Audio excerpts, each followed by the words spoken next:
Olá, meus seguidores, então tudo bem? A maioria de vocês sabe que eu amo contos de fadas e eu vou aproveitar que hoje está aquela chuvinha gostosa para poder conversar com vocês um pouquinho sobre um conto que eu costumo comentar muito nas minhas aulas de literatura e educação, que é o conto O Pé de Zimbro. Ele fica aqui, ó, nesse livro, tem aqui nesse livro que é muito bom. Esse livro é muito bom porque, além, assim, de você ter os contos, você tem gravuras, ilustrações antigas, né, assim. E o que eu gosto muito também, muito nesse livro, são essas partezinhas aqui, essas marginálias, né? Esses tópicos que a autora coloca para a gente entender melhor a história. Eu li esse livro todo aqui, todo, inclusive todas essas partezinhas que eu mostrei para vocês, tantas informações das ilustrações, como tudo, né? Pé de página, enfim. E nesse livro a gente tem a história do Pé de Zimbro, que é uma história que ela é muito horripilante, certo? E assim, ela... Meu marcador de livros aqui, ó. Meu marcador de livros, deixa eu tirar. E assim, é uma história que ela não é mais publicada. Então, nesse primeiro vídeo, eu vou falar um pouco do surgimento da história, a representatividade dela, e num vídeo mais à frente, num outro vídeo que eu posso postar aqui depois, aí eu vou contar a história em si, tá? A história mesmo do Pé de Zimbro. Essa história, o Pé de Zimbro, é do Felipe Otto Ronger, tá? E assim, ele traz cenas, né, e narração, uma narrativa que inclui decapitação e canibalismo, gente, para vocês terem uma noção, né? E ele também é conhecido, o Pé de Zimbro também é conhecido, Minha Mãe Me Matou e Meu Pai Me Comeu. E como diz aqui a autora, provavelmente o conto mais chocante que as crianças ouviam na Idade Média. A gente também tem aqui algumas versões que a personagem principal é o menino, né? Mas, assim, em algumas versões você pode encontrar também, principalmente na história britânica, a roseira, né, que é uma menina que sofria a transformação de uma ave. Porque aqui no conto no Pé de Zimbro, quem sofre a transformação para a ave é o menino, mas você também pode encontrar uma personagem menina se transformando na árvore. Agora, o que fica muito interessante também que é bem assim difícil da gente falar, é que as cenas, né, da captação do menino pela mãe e da sua ingestão pelo pai não impediram que P.L. Travers e a autora de Mary Poppins de qualificar o conto como belo, né? Ele pode ser um conto trágico, a gente pode dizer horripilante, que com certeza a gente não contaria para as nossas crianças de hoje em dia, mas a beleza do Pé de Zimbro está provavelmente no sentido estético, né? Das ansiedades que fascinam a evocação pelo terror, que hoje ainda existe, né?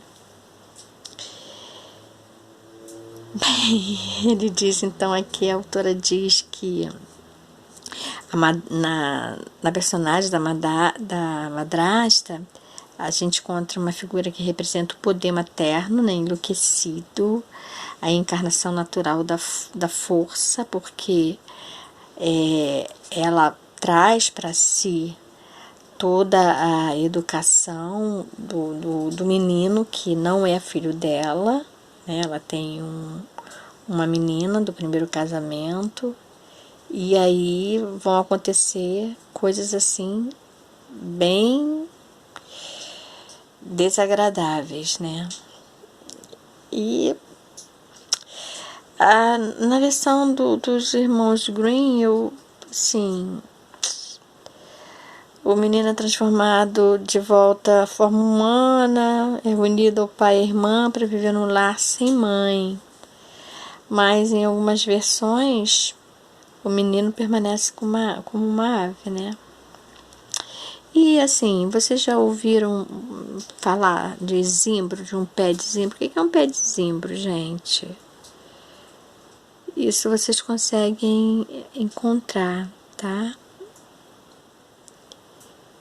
Vamos ver se a gente consegue aqui, para que vocês leem melhor aqui, ó. Deixa eu colocar a câmera melhor aqui.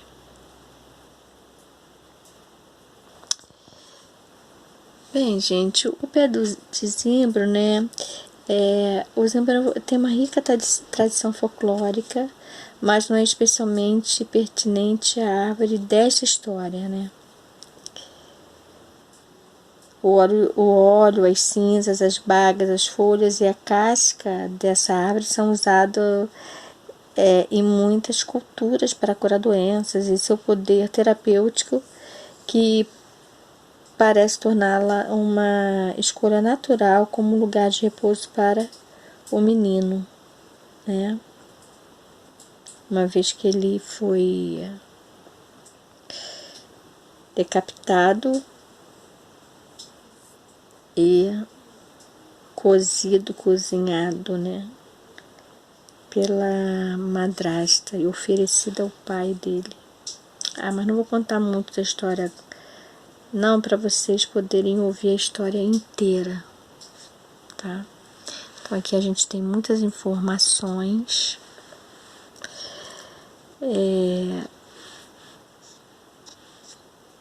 Só vou pegar aqui, né? A mãe biológica é apresentada como um contraponto natural para a madrasta, que representa a afetação e o artifício em sua forma mais temida. Essa história, ela vai também trazer à tona alguns conceitos e algumas personagens que aparecem em muitos outros contos, né? É uma criança que tem uma mãe, que a mãe adoece. Nesse caso aqui, ela não vai adoecer, vai acontecer outra coisa com ela. E aí, essa família, esse pai fica só com um filho e acaba se casando. E nesse novo casamento vai entrar, né, uma filha que a nova esposa do pai tem. E a partir dessa trama, né, que já é muito comum, né, nas histórias infantis da Idade Média, né, a gente tem muito isso, né? A criança ou o menino ou a menina, parece mais a menina, né? Que perde sua mãe e acaba o pai tendo que casar com uma madrasta, com uma outra pessoa que tem um filho. Existe um livro do Mundo Estranho, que é um livro muito bom, que são estudiosos, pesquisadores, teóricos que vão comprovar as existências, né, de determinadas personagens que a gente encontra em vários contos e dão uma atenção a esses personagens, né, e explicam que elas realmente existiam e por que elas aparecem tanto nesses contos infantis, como é o caso da madrasta, né? Que é muito comum. Então eles explicam que na época desses contos, mesmo antes deles serem contados para as crianças, porque as crianças ouviam os contos dos adultos, né? As meninas, logo na primeira menstruação, já se casavam, né? Para procriar, já eram oferecidas para um homem, alguém já, né? E elas engravidavam, claro, muito cedo, com a parte reprodutora do aparelho reprodutor sem estar, né, amadurecido, elas acabam quase sempre falecendo nos partos, né? Uma mortandade muito grande nessa época. E aí o pai, né, normalmente, que era aquele que provedor da família, não podendo ficar viúvo, logo então arranjava uma outra esposa. E normalmente essas esposas eram mulheres ou viúvas que já tinham filhos, né? Ou até mulheres que por um acaso não tinham se casado em determinada idade e acabam sendo então contraindo o casamento com esses homens que tinha perdido a esposa e que sempre tinha uma filha ou um filho. Então, nesse livro do Mundo Estranho, comprova que realmente as madrastas faziam parte realmente dessa vivência nessas histórias dessa época da Idade Média, ok? Então, no próximo vídeo eu vou contar, eu vou ler, eu não vou contar, né? Porque ler é diferente de contar. Eu vou ler, para vocês não perderem nenhum detalhe, a história O Pé de Zimbro, tá bom? Eu aguardo vocês no próximo vídeo. Se você gostou assim desse preâmbulo, deixa um like aí, se inscreve no canal para dar uma força, porque as próximas minhas postagens serão sobre contos de fadas. Mas não pense que serão os contos de fadas que você conhece. E como você conhece, eu vou subverter e desconstruir, né?